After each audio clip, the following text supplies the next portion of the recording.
भावना की हत्या, मैथ्यूज को हेलमेट टूटने की सजा, शाकिब की एक हरकत से दुनिया में बवाल मचा।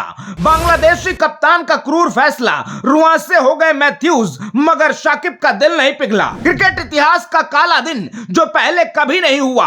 पूछ रहे हैं लोग, शाकिब तूने क्या किया?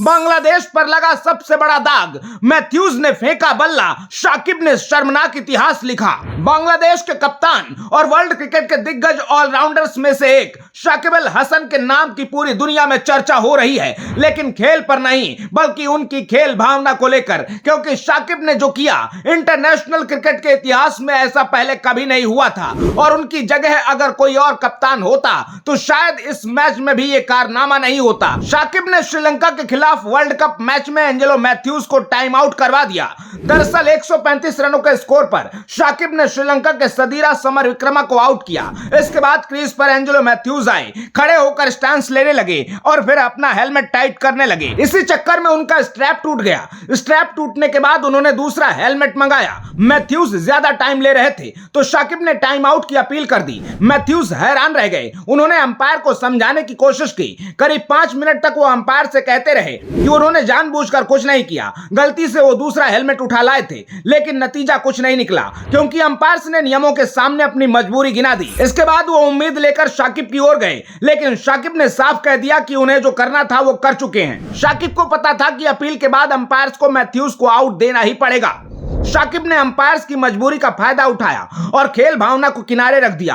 गुस्साए मैथ्यूज ने बाउंड्री के बाहर पहुंचकर अपना हेलमेट जमीन पर फेंक मारा। हेलमेट के साथ मैथ्यूज ने अपना बल्ला भी फेंक दिया। बाद में वो गैलरी में किसी अधिकारी से भी बहस करते दिखे, लेकिन इससे क्या होना था? बांग्लादेश को विकेट मिल चुका था और क्रिकेट के इतिहास में पहली बार किसी बल्लेबाज के आने के बाद कोई गेंद नहीं फेंकी गई और उसे आउट होकर वापस लौटना पड़ा। शाकिब के इस फैसले पर पूरा क्रिकेट जगत हैरान है। तरह तरह के रिएक्शन आ रहे हैं। एक तरफ सोशल मीडिया पर शाकिब को गालियां पड़ रही हैं तो कुछ लोग उनका साथ भी दे रहे हैं। कोई खेल भावना की बात कर रहा है तो कुछ लोग नियमों का हवाला दे रहे हैं। अब आप सोच रहे होंगे कि ऐसे क्या सख्त नियम होते हैं जो मैथ्यूज को अपनी इस गलती के लिए एक माफी नहीं मिल सकी। तो चलिए अब बल्लेबाज के क्रीज पर आने के नियम को समझ लीजिए। कोई भी विकेट गिरने के बाद नए बल्लेबाज के पास 2 मिनट का समय होता है। 2 मिनट के अंदर ही बल्लेबाज को अगली गेंद का सामना करना होता है। आमतौर पर वनडे में बल्लेबाज को 3 मिनट मिलते हैं, लेकिन वर्ल्ड कप में यह सीमा 2 मिनट की है। 120 सेकंड से ऊपर होने पर विपक्षी टीम टाइम आउट अपील कर सकती है।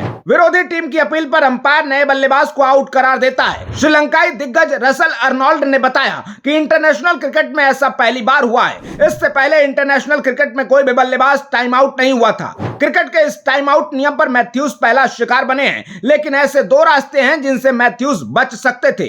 पहला विकल्प था कि स्पिन गेंदबाजी थी। मैथ्यूज एक गेंद का सामना कर सकते थे। इसके बाद अगली गेंद से पहले अंपायर को अपनी परेशानी बताकर हेलमेट बदल सकते थे। मैथ्यूज ने गलती की और हेलमेट का पट्टा टूटा तो उन्होंने खुद ही दूसरा हेलमेट मंगा लिया। दूसरा विकल्प था कि शाकिब खेल भावना को ऊपर रखते और अपनी अपील वापस ले लेते, लेकिन शाकिब ने ना तो मैथ्यूज की मायूसी देखी और ना ही खेल भावना। उन्होंने अपनी टीम का फायदा सबसे ऊपर रखा। मैथ्यूज जब तक मैदान पर थे बार बार उम्मीद की नजरों से शाकिब को देखते रहे, लेकिन शाकिब का दिल नहीं पसीजा। साउथ अफ्रीकी दिग्गज डेल स्टेन भी शाकिब के इस फैसले से निराश हैं। स्टेन ने एक्स पोस्ट में घड़ी के साथ लिखा, यह बिल्कुल भी अच्छा नहीं था। जाहिर सी बात है कि ये दोनों टीमें वर्ल्ड कप से बाहर हो चुकी हैं। ऐसे में शाकिब बड़ा दिल दिखा सकते थे, लेकिन शायद शाकिब के दिमाग में चैंपियंस लीग का गणित चल रहा होगा, इसलिए वो किसी भी हाल में इस मैच को जीतना चाहते थे और पॉइंट्स टेबल में ऊपर रहना चाहते होंगे। लेकिन क्या ये इतना जरूरी था कि मैथ्यूज को एक माफी न मिल सके? आप अपनी राय कमेंट बॉक्स में जरूर बताइएगा। आते रहिए। जय हिंद।